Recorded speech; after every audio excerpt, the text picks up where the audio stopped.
ನಿನ್ನ ತಂಗಿಗೆ ಏನಾದ್ರೂ ಗಿಫ್ಟ್ ಮಾಡಿದ್ರೆ ನಿನ್ನ ಜೀವಂತವಾಗಿ ಉಳಿಸುವುದಿಲ್ಲ ಅಂತ ಗಂಡನಿಗೆ ಬೆದರಿಕೆ ಹಾಕಿದ ಹೆಂಡತಿ. ಇದು ಉತ್ತರ ಪ್ರದೇಶದಲ್ಲಿ ನಡೆದಿರ್ತಕ್ಕಂತ ಒಂದು ಘಟನೆ ಆಗಿರುತ್ತೆ. ಏನಪ್ಪಾ ಅಂತಂದ್ರೆ ತಂಗಿ ಇದ್ಬಿಟ್ರೆ ತಂಗಿ ಮದ್ವೆನ ಜೋರಾಗಿ ಮಾಡ್ಬೇಕು ಅಂತ ಎಷ್ಟು ಜನ ಅಣ್ಣಂದಿರಿಗೆ ಆಸೆ ಇರಲ್ಲ ಹೇಳಿ? ಪ್ರತಿಯೊಬ್ಬರಿಗೂ ಆಸೆ ಇದ್ದೇ ಇರುತ್ತಲ್ವಾ? ಆ ಆಸೆನ ಪೂರೈಸಲೇಬೇಕು ಅಂತ ನಾನಾ ರೀತಿಯಿಂದ ಅದಕ್ಕೆ ಪ್ರಯತ್ನ ಮಾಡ್ತಾರೆ. ಸರ್ಪ್ರೈಸ್ ಗಿಫ್ಟ್ ಕೊಡುವುದಾಗ್ಲಿ ಎಲ್ಲಾ ತರದ್ದು ಯೋಚನೆ ಮಾಡ್ತಾರೆ. ಅದೇ ತರದ್ರಲ್ಲಿ ತಂಗಿ ಬಂದು ಅಣ್ಣನಿಗೆ ಕೇಳಿರ್ತಾಳೆ, ಅಣ್ಣ ನನ್ನ ಮದುವೆ ಸಂದರ್ಭದಲ್ಲಿ ನನಗೆ ಒಂದು ಟಿವಿ ಅಥವಾ ಒಂದ್ ಏನಾದ್ರು ಒಂದು ಗೋಲ್ಡ್ ರಿಂಗ್ ಏನಾದ್ರು ಕೊಡ್ಸೋಣ ಅಂತ ಕೇಳಿರ್ತಾಳಂತೆ. ಆಯ್ತಮ್ಮ ಅಂತ ಹೇಳಿರ್ತಾಳೆ. ಆ ವಿಚಾರನ ಹೆಂಡತಿ ಕೇಳಿಸ್ಕೊಂಡಿರ್ತಾಳೆ. ಕೇಳಿಸ್ಕೊಂಡು ನೀನು ನಿನ್ ತಂಗಿಗೆ ಏನೋ ಗಿಫ್ಟ್ ಮಾಡ್ಬೇಕು ಅಂತ ಇದೆಯಲ್ಲ ಅವಳ ಮದ್ವೆ ಸಂದರ್ಭದಲ್ಲಿ, ನೀನ್ ಯಾವುದೇ ರೀತಿಯಿಂದ ಟಿವಿನೂ ಆಗ್ಲಿ ಗೋಲ್ಡ್ ರಿಂಗೇ ಆಗ್ಲಿ ಯಾವುದೇ ಕಾರಣಕ್ಕೂ ಏನು ಗಿಫ್ಟ್ ಮಾಡುವ ಆಗಿಲ್ಲ. ಗಿಫ್ಟ್ ಮಾಡಿದ್ರೆ ನಿನ್ನ ಜೀವಂತವಾಗಿ ನಾನು ಉಳಿಸುವುದಿಲ್ಲ ಅಂತ ಬೆದರಿಕೆ ಹಾಕ್ಬಿಟ್ಟಿರ್ತಾಳೆ. ನನ್ಗಿರೋದು ಒಬ್ಳೆ ತಂಗಿ, ಅವಳ ಮದ್ವೆನ ಧಾಮ್ ಧೂಮಾಗೆ ಮಾಡ್ಬೇಕು.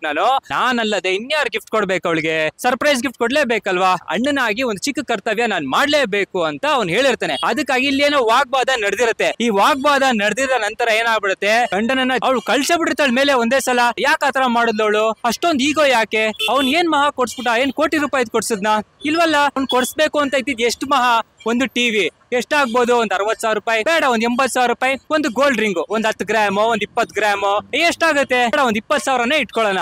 1,00,000 ಅವ್ರ ತಂಗಿಗೋಸ್ಕರ ಖರ್ಚು ಮಾಡ್ತಾ ಇದ್ದಿದ್ದವನು ಆ ವ್ಯಕ್ತಿನೇ ಇಲ್ಲ ಅನ್ಸ್ಬಿಟ್ಲವಳು. ಇವಳಿಗೆ ಎಷ್ಟೆಲ್ಲಾ ಕೊಡ್ತಿದ್ದ ಅವನಲ್ವಾ? ಈ ಹೆಂಡತಿಗೆ ಬೇಕು ಅಂದಾಗೆಲ್ಲ ಏನ್ ಬೇಕಾದ್ರೂ ಕೊಡ್ಸಿರ್ಬೋದಾಗಿತ್ತು. ಅವನು ಏನ್ ಬೇಕಾದ್ರೂ ಕೊಡಿಸ್ತಾನಲ್ವಾ? ಅವ್ನ್ ಜೀವಂತವಾಗಿದ್ರೆ ಇನ್ನು ಏನೇನೋ ಕೊಡ್ಸಿರೋನು ಅವಳಿಗೆ. 1,00,000 ರೂಪಾಯಿ ಉಳಿಸುವುದಕ್ಕೋಸ್ಕರ ಅವ್ನ್ ಜೀವನ ತೆಗೆದು ಬಿಡೋದ? ಇದು ಹಲವರ ಮಾತಾಗಿರುತ್ತಲ್ಲಿ. ಇದು ಒಂದು ಸಖತ್ ಟ್ರಾಜಿಡಿ ಸ್ಟೋರಿನೇ ಅಂತಾನೆ ಹೇಳ್ಬೋದು. ಏನಂದ್ರೆ ವ್ಯಕ್ತಿ ಹೆಸರು ಬಂದು ಚಂದ್ರ ಪ್ರಕಾಶ್ ಮಿಶ್ರಾ ಅಂತ. ಅವ್ರು ಭಯಾನಕವಾಗಿ ಅಟ್ಯಾಕ್ ಮಾಡಿರ್ತಾರೆ ಅಂತ ಹೇಳಲಾಗ್ತಿದೆ. ಯಾಕಂದ್ರೆ ಅವ್ರು ಬರೀ ಹೆಂಡತಿ ಮಾತ್ರ ಹೊಡೆದಿರಕ್ ಸಾಧ್ಯ ಇಲ್ಲ. ಮೋಸ್ಟ್ಲಿ ಹೆಂಡತಿ ಫ್ಯಾಮಿಲಿನೂ ಕೂಡ ಇನ್ವಾಲ್ವ್ ಆಗಿರ್ಬೋದು, ಹೇಳಕ್ ಆಗಲ್ಲ ಈ ವಿಚಾರದಲ್ಲಿ. ಉತ್ತರ ಪ್ರದೇಶದಲ್ಲಿ ಬರ್ಬಾನ್ಕಿ ಅಂತ ಒಂದು ಹಳ್ಳಿ ಇದೆ. ಆ ಹಳ್ಳಿ ಹತ್ರ ನಡೆದಿರ್ತಕ್ಕಂತ ಘಟನೆ ಆಗಿರುತ್ತೆ ಇದು. ಆ ವ್ಯಕ್ತಿಗೆ 35 ವರ್ಷ ಆಗಿರುತ್ತೆ.